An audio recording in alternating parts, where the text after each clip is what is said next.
Адам алейхиссалам осы тура жолмен, осы нұсқаумен өзінің ұрпақтарын басқарып, соларға жетекші болып, жаңағы пайғамбарымыз саллаллаху алейхи ва саллям айтқандай, Адам алейхиссалам мен Нух пайғамбардың арасы 10 буын дейді. Ашарата құрун деп келген, тілдік мағынада 10 ғасыр. Бірақ біздегі ғұрыптағы ғасыр деген сөз ол 100 жылды қамтиды. Ал енді ол кездегі адамдардың ғұмыры, мысалы Адам алейхиссаламның ғұмырының өзі жаңағы 1000 жылдан тұрған ол кезде. Нух пайғамбардың өзі Алла жолында шақыруына кеткен жылдың өзі 950 жыл. Сондықтан Адам алейхиссалам мен Нух пайғамбар шығатын күнге уақытқа дейін 10 буын өткен екен. 10 буын. Бұл буынның барлығы қандай сипатта болды десек, Алла Тағала Бақара сүресінде тағы басқа аяттарда айтады: "Ва кана насу умматан вахида". Адамдар Нух пайғамбар келгенге дейін бір ғана үмбет болған дейді. Жалғыз Аллаға ғана құлшылық қылған, тура жолды ұстанған. Сосын фахталафу, сосын қайшылық басталды.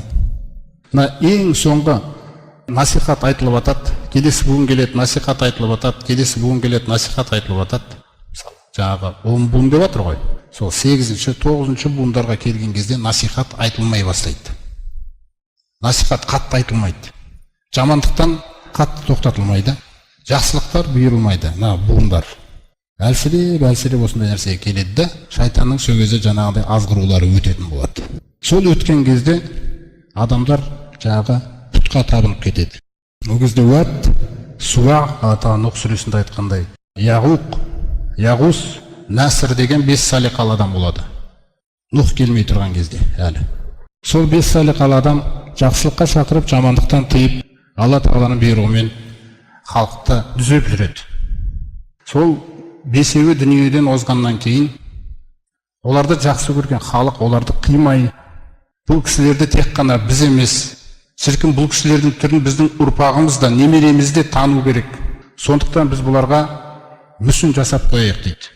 Содан 5-еуіне мүсін тұрғызылады. Сөйтіп олардың арам ниеттері жоқ.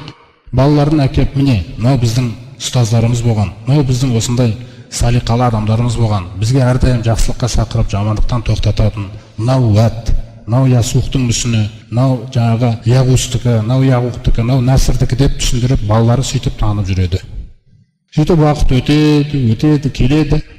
Кейін жаңа насихаттар тоқтап, әрбір нәрсе өзінің мақсатынан ауытқиды. Сөйтіп білімсіз буын қалған кезде шайтан келіп, мыналар босқа тұрсындар, тұр деп ойлайсыңдар ма? Олар сендерді Құдайға жақындататын нәрсе, сыйыныңдар дейді. Сөйтіп сол адамдардың санасы солай билеп, жаңағы бес нәрсе Құдайға айналып кетеді. Сөйтіп сыйыну басталады, құлшылық барлық тәртіп бұзылады, бұрынғындай тура жол жоқ, әркім өзінің ойына келгенін істейді, неше түрлі күнәлар тарайды. Міне осы кезде Алла Тағала Нух пайғамбарды жібереді. Нух пайғамбар Алла Тағаланың елшісі болып келеді. Әуәлу расулин урсила Нух дейді пайғамбарымыз саллаллаху алейхи ва саллям. Ең әуелгі елші жіберілген ол Нух дейді. Яғни мағынасы, жердің бетінде ең бірінші бүлікшілік басталған кезде, ең бірінші бүлікшіліктің кезінде жіберілген бірінші елші сол Нух деп жатыр.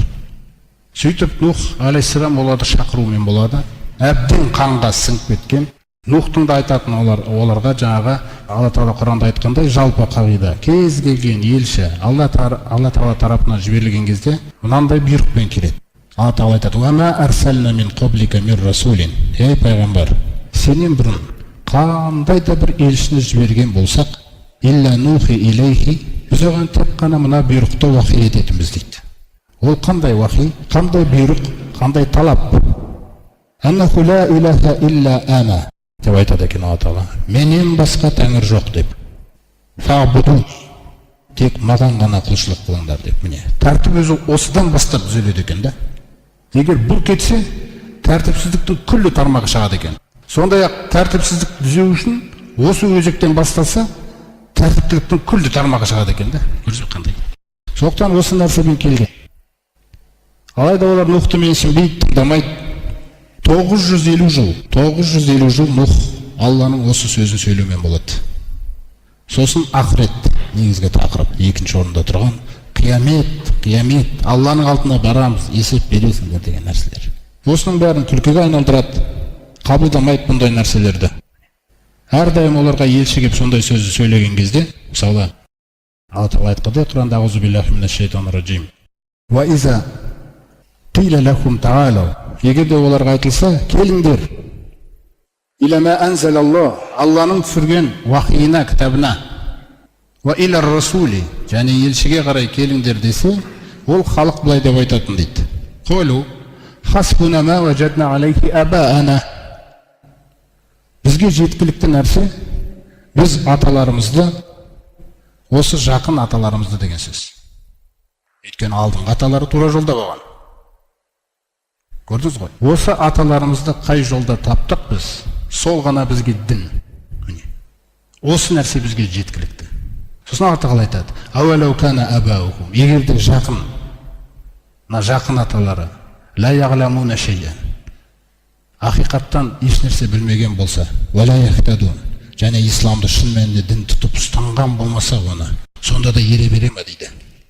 Сөйтіп Нұх пайғамбар 950 жыл бойы осы дағуатын жасайды, алайда азғантай ғана адамдар иман келтіреді. Сонымен кез келген пайғамбар Алла Тағала өзіне білдіргеннен кейін қауымынан енді ешкім иман келтірмейді деп андай дұғаны жасайды екен олар. Роббана фтах байнана ва байна қаумина деп. Раббымыз біз бен мына қауымымыздың арасына өзің аш үкіміңді. Анта хойрул фатихин бил хаққи, ақиқатпен аш, сен бұл жағдайдың барлығын ең жақсы төреші өзіңсің деп. Сөйтіп Алла Тағала кемені жасауды бұйырады Нұх алейхиссаламға. Сөйтіп кеме жасалады. Кеме жасап жатқан кезде әлі мүмкіндік беріліп жатқан уақыт еді ол. Біреу келіп, неге кемені жасап жатсың деп, сосын Нұх оған топан су болайын деп жатыр деп, сосын онда мен құтылайын деп айтам екен деп, сол нәрсе үшін істеліп жатқан істер болған. Алайда олар оны мазақ қылды. Мына шөл далада кемені не істеп жатсың сен деп. Өйткені иман болмағаннан кейін, жаңағы бізде де мысалы кім барып кетті о жаққа деген сөздегі сондай жағдайлар бола береді болды. Сөйтіп қорытындылай келген кезде иман келтіргендер жаңағы кемеге мінеді, басқалары сол үйлерінде қалады. Сөйтіп Алла Тағаланың әмірімен топан су келеді, көктен де құйылады су, жердегі қойнаулардан да шығады. Сөйтіп әлемді топан су басады. Сөйтіп кеменің ішіндегілер ғана құтылып, кемеден жаңа тыс қалғандардың барлығы Алла Тағаламен әмірімен құртылады. Міне бұны Алла Тағала ислах деп айтады. Әл-ислаху фил арди. Жердің бетін түзедім дейді. Жердің бетін түзедім дейді. Түзулер кімдер? Нұх және Нұхпен бірге иман келтіргендер. Енді олар жаңағы тура жолдың нұсқауымен ары қарай жалғасады. Тура жолдың нұсқауымен ары қарай жалғасады. Сөйтіп Абу Зар радиаллаху анху пайғамбарымыздан бір риуаятта сұраған кезде, Нұх пен жаңағы Ибрахимнің арасында қанша уақыт деген кезде ашараты құрун деген 10 буын өткен дейді. Нұх пен Ибрахимның арасында 10 буын өткен дейді. Нұх алейхиссаламның Сам деген ұлы, сол Сам деген ұлынан тарайды Ибрахим былай қарай.